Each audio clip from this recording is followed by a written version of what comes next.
ચલો હવે ધોરણ 4 અને 5 માં બંનેમાં જે આવે છે એવું ચેપ્ટર છે આપણે સ્માર્ટ ચાર્ટ બરાબર. પહેલા ચોથામાં સ્માર્ટ ચાર્ટ જોઈએ તો ચોથામાં સ્માર્ટ ચાર્ટ તમારે એકદમ સહેલું કદાચ 5 વાળા ચોથામાં જોઈ ગયા હશે. તમારે શું હોય તો ભાઈ અહીંયા ચલો 30 બાળકો આપેલા છે બરાબર. 30 બાળકો અહીંયા એમાં કેટલાક રમતા છે, કેટલાક વાંચતા હશે, કેટલાક શું હોય એમનું શાંતિથી બેઠેલા હશે. ચલો આવા બાળકો હશે પણ શું તમને કંઈ ખબર છે નહીં. અહીંયા જ આપણે પહેલા તો 30 બાળકો છે એમાં રમતા વાંચતા બેઠેલા છે બરાબર. એની કોઈ જ માહિતી આપેલી છે નહીં. તો હવે તમારે એવી માહિતી ભેગી કરવાની છે કે જે અહીંયા લખેલી સારી લાગે પ્લસ 30 બાળકોમાં બધું જ આપણે શું કરી શકીએ અલગ અલગ લખી શકીએ.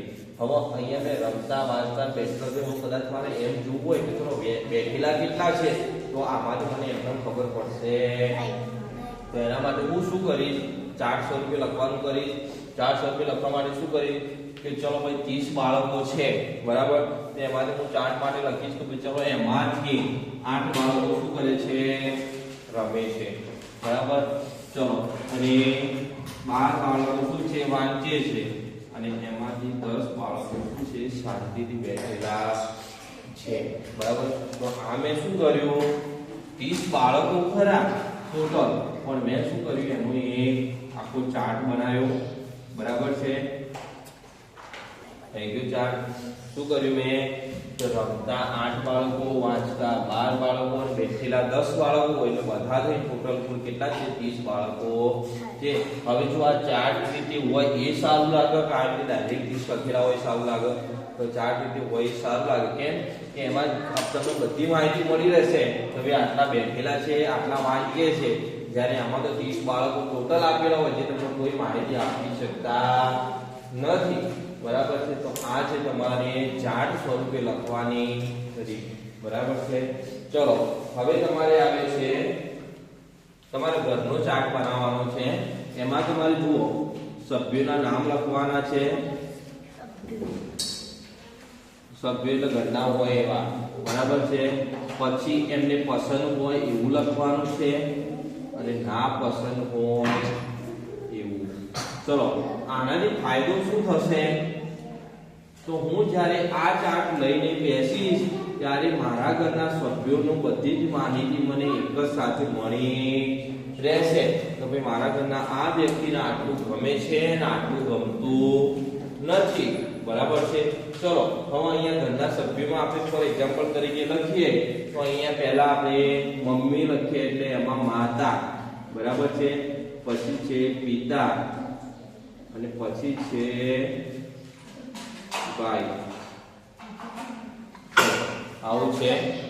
હવે ચલો મારે આ લખવું હોય તો ચલો માતા તો માતાને શું પસંદ છે તો મમ્મીને શું વધારે ગમે શું ગમે મોસ્ટ ઓફ એમને રસોઈ જ ગમે બરાબર. તો અહીંયા શું લખી દઈએ ચલો. હવે મમ્મીને શું ના ગમે ના ગમતું એવું શું હોય તો જે મમ્મીને આપણું ગમે નહીં તો શું રમવું રસોઈ સોરી બરાબર છે. થઈ ગયું મમ્મી રસોઈ ગમે રમવું ગમતું નથી. ચલો પપ્પાને શું ગમે તો ફરવું ગમે મોસ્ટ ઓફ બરાબર. તો અહીંયા શું લખશો ફરવું. અને પિતાને શું ગમતું નથી તો કામ કરવું. કામ કરવું આમ તો ગમે પણ આપણે અહીંયા ચલો કામ કરવું બરાબર. ચલો હવે છે ભાઈ મોસ્ટ ઓફ હોય એમને શું ગમે બેસી રહેવું અથવા ફોન જોવું બરાબર. જ્યારે એને શું ના ગમે એને ચાલીને જવાનું હોય કંઈ કામ કરવા આપો ને એને શું થાય ચલો ભણવું ના ગમે. ભાઈ ભણતો હોય તો એને શું ગમે ભણવું ના ગમે બરાબર છે. તો આ શું થયું તમે ચાર્ટ સ્વરૂપે તમારા ઘરની માહિતી દર્શાવી બરાબર છે. તમે માહિતી તો આપી તમારા ઘરની કે ભાઈ મારા ઘરમાં માતા પિતા અને ભાઈ છે તો એમને શું ગમે છે શું નહીં ગમતું એનું તમે શું દોર્યો? આ ચાર્ટ દોર્યો. તો જેના કારણે કોઈ કદાચ તમારો આ ચાર્ટ જોશે તો એને ખબર પડી જશે કે ભાઈ આ વ્યક્તિને આટલું ગમન આટલું ગમતું નથી. બરાબર. તો આ રીતે તમે અલગ અલગ ચાર્ટ દર્શાવી શકો છો. બરાબર છે. આટલા સુધી ખબર પડી. પછી તમારે અહીંયા આપેલું હોય તો ભાઈ ચલો આપણી રૂમમાં 30 છોકરાઓ છે. ચલો 20 છોકરાઓ. બરાબર. તો 20 છોકરાઓમાં હવે મને કોને કેટલું ગમે છે મને ખબર છે નહીં. તો હું અહીંયા શું લખીશ? ટોટલ 20 છોકરાઓ. પછી કેટલાકને ભણવું ગમે છે, કેટલાકને રમવું ગમે છે, કેટલાકને ટીવી જોવી ગમે છે. એ બધી શું કરે હું સંખ્યા લખીશ. તો જેના કારણે મને શું ખબર પડશે કે ખરેખર ભણવું 12 છોકરાઓને ગમે છે, ટીવી જોવી આટલા છોકરાઓને ખબર પડે છે. તે બધી શું છે મારા જોડે માહિતી આવશે. કયા સ્વરૂપે? ચાર્ટ સ્વરૂપે. જ્યારે હું એમને ફકરા સ્વરૂપે લખવા જાઉં તો ભાઈ 8 છોકરાને આટલું ગમે છે, 12 છોકરાને આટલું, તે ફકરું કોઈ જોવું ગમશે નહીં. ત્યારે આ રીતે ચાર્ટ સ્વરૂપે લખેલું હશે તો એ જોવું ગમશે અને પ્લસ જલ્દી અને ટૂંકી માહિતી મળી રહેશે. ખબર પડી? આ છે તમારે ચાર્ટ સ્વરૂપે લખવાની રીત. બરાબર છે. હવે તમારે ચાર્ટ દર્શાવે છે. હવે તમારે જુઓ એમ સેમ હવે 5મા ધોરણમાં તમારે આવે છે આવૃત્તિ. બરાબર છે. ચલો હવે આવૃત્તિ માટે શું કરશો તો જુઓ. ચલો અહીંયા એક કામ કરીએ. ચલો પ્રણવ,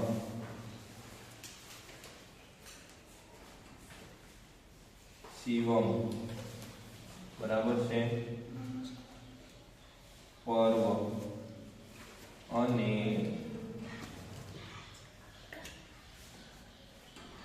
વિહાન. ચલો હવે મેં આટલા શું કરે 4 નામ લખ્યા.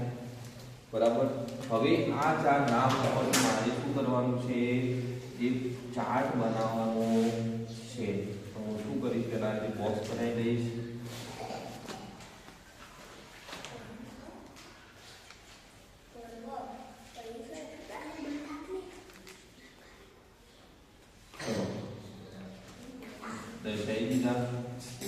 ચલો હવે શું કરીશ? ચલો અહીંયા નામ છે, આ નામ છે. બરાબર. આ સદી કરેલાની સંખ્યા છે.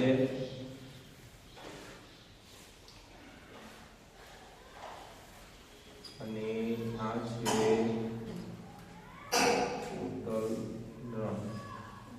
બરાબર. ચલો હવે અહીંયા જણાવો થોડી વાર પછી બધા લખજો. નામ આપેલા છે, સદી કરેલી સંખ્યા છે, ટોટલ રન છે. બરાબર. ચલો હવે હું ધારો કે આ બધા પાસે એટલે કે કેટલા 4 જણા જોડે આપણે 10 મેચ રમીએ છીએ. બરાબર છે. 10 મેચ રમ્યા.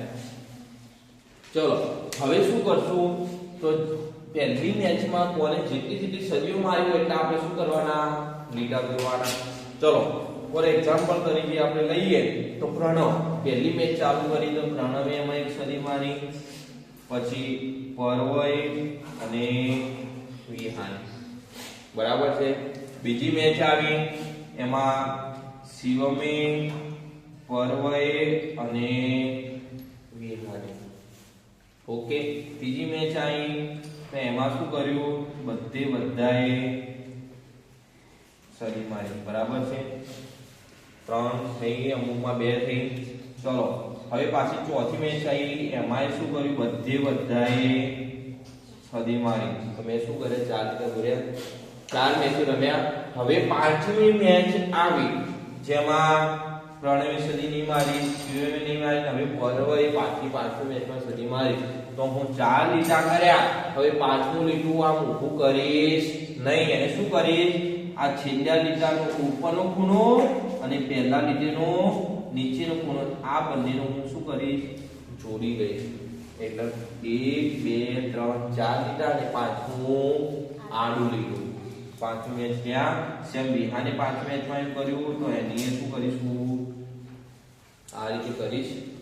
ચલો હવે પાછી 6ઠી મેચ આવી એમાં પ્રણવે કર્યું. બરાબર છે. પછી શિવમે કર્યું, અને ફરી પાછું વિહારને એમાં એક બે તમે તો 5 આર્યા શું થઈ ગયા પૂરા, એટલે પાછું એક લીટું હું શું કરીશ આખું અલગ, બરાબર છે. પાછી 7મી મેચ આવી તો ચલો એમાં પ્રણયમાં તો પ્રણય પાછા 4 લીટા થઈ ગયા, તો 5મું લીટું હું કઈ રીતે કરીશ, આમ કર્યું. ચલો પછી એમાં પાછું એને 7મી મેચ પાછા પરવાય તો પરવાની જગ્યાએ અહીંયા એક લીટું કરીશ, પાછું એમાં વિહાને મારી તો પાછી એના એકની જગ્યાએ પાછા કેટલા કરીશ 2. ચલો 8મી મેચ આવી એમાં પ્રણવની ફરી એક અહીંયા, બરાબર છે. શિવમની એક તો પાછી 4 ના કેટલા થઈ ગયા 5, પછી પર્વની પાછી એક અને વિહાનની નથી પેકેટ કરી દીધું. 9મી આવી તો એ વખતે પાછી પ્રણવની એક, શિવમની એક અને પાછી પર્વની એક, બરાબર છે. પાછી 10મી મેચ આવી તો એમાં પ્રણવની એક, શિવમ અને પર્વ. ચલો તો 4 લીટા આ રીતે કરે એમ કરી કુલ મેં 10 મેચો રમાડી, બરાબર છે. 10 મેચો રમાડી, 10 મેચોમાં આપણે આટલી સદીઓ મારી. ચલો મેં આ શું કર્યું, લીટા કરીને દર્શાવી સંખ્યા. ચલો હવે મારે કુલ હવે પ્રણય કેટલી સદીઓ મારી, શિવમે કેટલી મારી, પર્વે કેટલી, વિહાને કેટલી, હવે ગણવે તો હું કેવી રીતે ગણીશ, તો 4 કરીને આવી રીતે આડું લીટું હોય, બરાબર. જુઓ અહીંયા 4 કરીને એક આડું લીટું હોય તો ત્યાં કેટલા ગણવાના એના 5, અને પછી કેટલા લીધા તો 6 ને 7, એનો મતલબ પ્રણવે કેટલી સદી મારી 7. ચલો હવે શિવમ તો આ 5 અને આ 6 અને 7. ચલો પર્વ આ 5 6 7 8 ને 9 અને આ વિહાન 5 6 ને 7. ચલો આ શું થઈ ગયું, એની એટલી સદી મારી, બરાબર છે. હવે આ શું કર્યું મેં, જુઓ તો તમને આવૃત્તિ સ્વરૂપે લખેલા હતા, આપણે લીટા કરી કર્યા, તો લીટા કઈ રીતે કર્યા, તો 4 લીટા કરવાના, 5મો જ્યારે ફરી આવે એ વખત એને શું કરી દેવાનું, આડું લીટું કરી દેવાનું. આડું લીટું એવી રીતે મારવાનું તો છેલ્લી લીટી હોય એનો ઉપરનો ભાગ અને પહેલી લીટીને નીચેનો ભાગ આ બંને શું કરી દેવાના, જોડી દેવાના. અને આ રીતે જોડેલું દર્શાવે એટલે સમજી લેવાનું તો 5 તમારા છે, બરાબર છે. આટલે સુધી ખબર પડી. હવે ચલો હું આની ઉલટી દર્શાવી કોઈ મારો, બરાબર. ઉલટું કેવી રીતે દર્શાવવું હોય તો ચલો તમને આ 7 7 9 અને 7 કદાચ તમને સદી આપેલી છે ને આ ભાગ તમને આપેલો છે નહીં, બરાબર. ચલો આપેલો છે નહીં. ચલો હવે આનો આકૃતિ સ્વરૂપે તમારે લખવું હોય તો તમે શું કરશો, તો અહીંયા ધ્યાન આપો. આને 7 છે તો 7 તમે કઈ રીતે દર્શાવશો, તો પાછા 1 2 3 4 અને 5 6 ને 7. ચલો આને 7 છે તો પાછા 1 2 3 4 પાંચમું આમ 6 ને 9 છે, 1 2 3 4 પાંચમું આમ 6 7 8 9 અને પાછા 1 2 3 4 ને 5 6 ને 7. ચલો ઉલટું આપેલું તો પડી ગઈ તમને આ સંખ્યા આપેલી ને એના ઉપર આવડું દર્શાવ થાય તો તમને આવડી ગઈ. શું કરવાનું, એનું ઉલટું કરી દેવાનું, બરાબર છે. ચલો હવે તમારે બધાએ શું કરવાનું, હું તમને કદાચ કેટલીક આવૃત્તિ આપું, કેટલી સંખ્યા છે એ તમારે સાબિત કરવાનું છે, બરાબર. અને મને જવાબ આપવાનો, બરાબર છે. ચલો તો ચલો આટલું પહેલા પૂછી નાખું. ચલો હવે અહીંયા આવૃત્તિ લખો, તમારે બધાએ જવાબ લખવાના છે, બરાબર છે. ચલો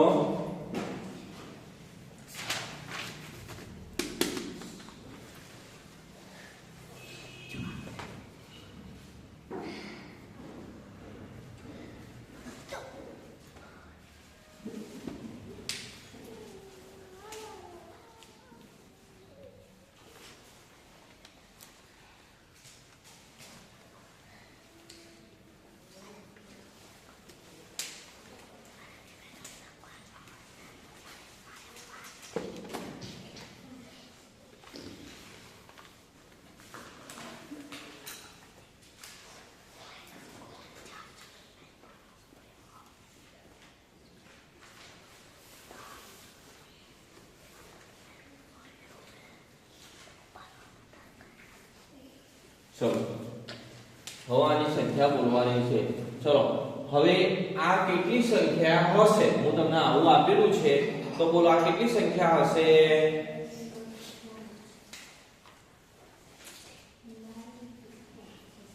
ચલો બોલો પ્રણવ, આ કેટલી સંખ્યા હશે? ઓકે 13.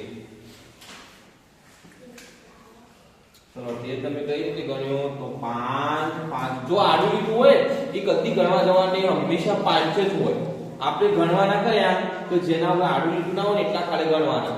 ચલો 5 5 10 11 12 13 બરાબર. ચલો હવે આ કેટલી સંખ્યા છે?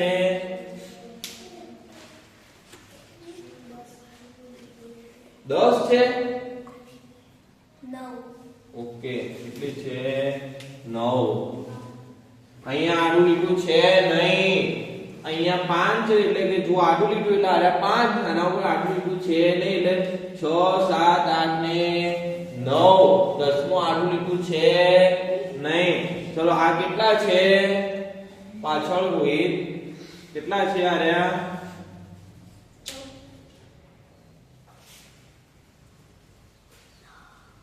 નીચેના કેટલી સંખ્યા છે? 20.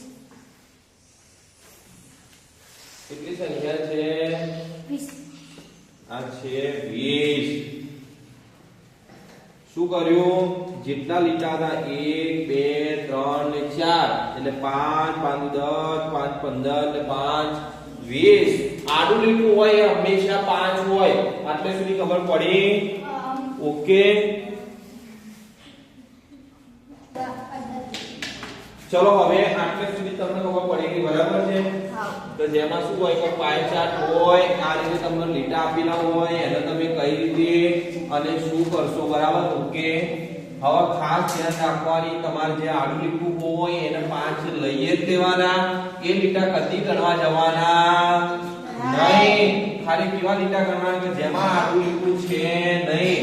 અને એ સંખ્યાને આપણે શું કહીએ છીએ? જે આપણે લીટા સ્વરૂપે દર્શાવીએ એને આપણે આવૃત્તિ તરીકે ઓળખીએ છીએ. બરાબર આટલું યાદ રાખજો. તમારી ચોપડીમાં તમને આવૃત્તિ દર્શાવેલી છે બરાબર, અને એના આધારે તમારે સંખ્યા લખવાની છે. એ તમારું ઓલરેડી તમારી ચોપડીમાં આપેલું પેજ નંબર 161 ઉપર 5મા ધોરણમાં.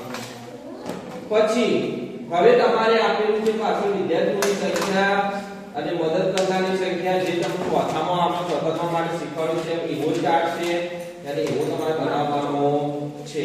હવે છે તમારે એક છે આલેખ. તો આલેખ કઈ રીતે દર્શાવશો? બરોબર. ચલો હવે ચલો હું એમ કહું કે આપણે શહેરોના નામ લખીએ બરાબર છે. તો ચલો દાંતા, પાલનપુર, વિસનગર, ખેરાલુ બરાબર. ચલો 4 એમ લખીએ બરાબર છે.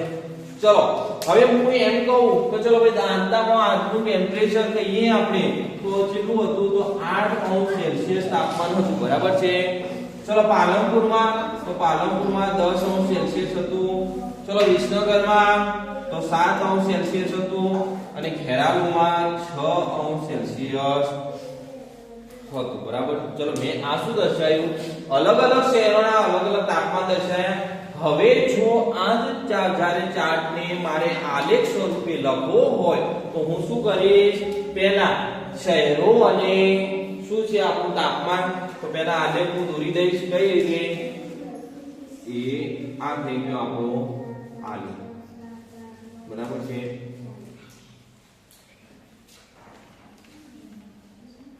તો થઈ ગયો. ઓકે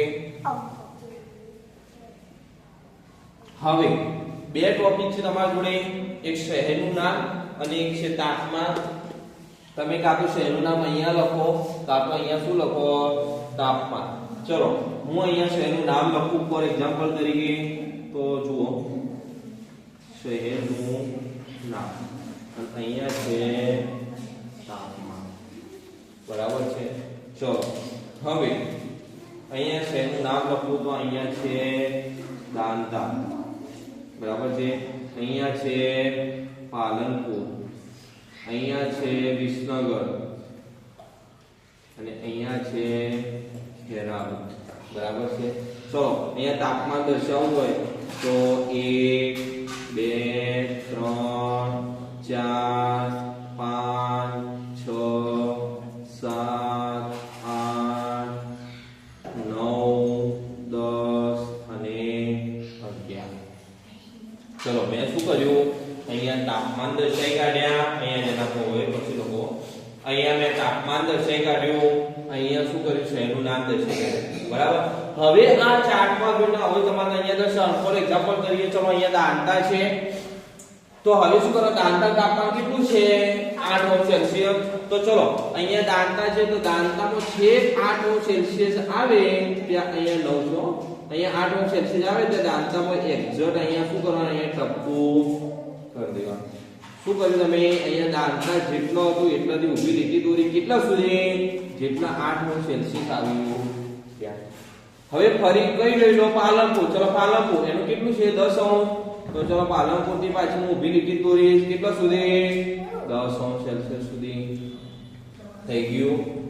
પછી છે તમારે વિસનગર. વિસનગર નું કેટલું છે 7°C. તો ચલો વિસનગર થી પાછી ઊભી લીટી દોરીશ કેટલા સુધી, 7°C સુધી, બરાબર છે. ચલો હવે ખેરાલુ છે, ખેરાલુ 6°C. ચલો આને આમ કરી આમ, ચલો આવું દોરીશું. તમે એક આ રીતે ચાર્ટ દોરી શકો, બીજો કઈ રીતે ચાર્ટ દોરી શકો તો એ તમને શીખવાડી દઉં. ચલો બીજા ચાર્ટ દોરવા માટે તમારે શું કરવાનું, આ બંને લીટાને જોડવાના નહીં. ચલો આ તમને કદાચ ચાર્ટ આપેલું હોય તમને ખબર પડી જાય તો ચલો ખેરાલુ છે, તો આપણે ખેરાલુ છે અને કેટલે જોડેલું 6, એનો મતલબ ખેરાલુ તાપમાન કેટલું હશે 6°C.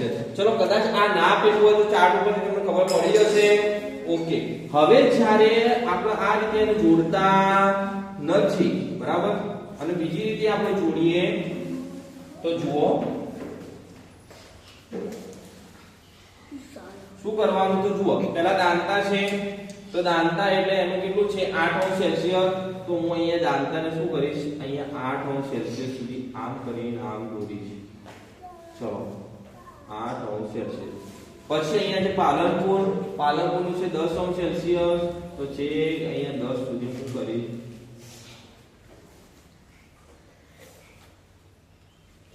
પછી છે વિસનગર. વિસનગર નું 7°C. અહીંયા હું 7 સુધી અને ખેરાલુ છે 6°C. તો આ છે 6°C સુધીનું તમારું તાપમાન, બરાબર છે. તો મેં આ શું કર્યા, તમારા આખા અલગ ચાર્ટ દોર્યા, બરાબર. તો આના ઉપરથી તમારે જોવો તો તમે જોઈ શકો કેમ કે ચિત્ર નીચેથી સર છે અને એની કિનાર જેટલું અટક્યું એટલા સેલ્સિયસ આનું તાપમાન કહેવાય. ચલો આટલા સુધી ખબર પડી. ઓકે, આ ચાર્ટમાં તમને ખબર પડી. હવે તમે શું કર્યું, જેટલું તાપમાન હતું એનો અનુસરી તમે એનો ચાર્ટ બનાવ્યો, બરાબર છે. આટલે સુધી ઓકે, ફાઇનલ. ચલો હવે આગળ જોઈએ આપણે.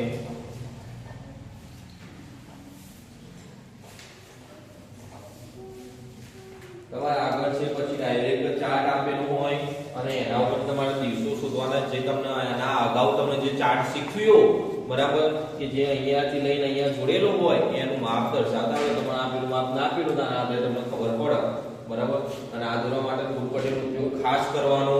કારણ દાંતા છે 8°C, તો 8 થી ફૂટપટ્ટી આમ રાખવાની, જેટલા આવતું હોય એના નીચે આ રીતે સ્તંભ દોરવાનો, તો જેથી આ ઉપર નીચે થાય નહીં. ખબર પડી? તો આ છે તમારે સ્માર્ટ ચાર્ટ. અને ચોથા અને પાંચમા ધોરણમાં આ રીતે કોમન રીતે તમે લખી શકો છો, બરાબર. આટલે સુધી ખબર પડી ગઈ. ઓકે.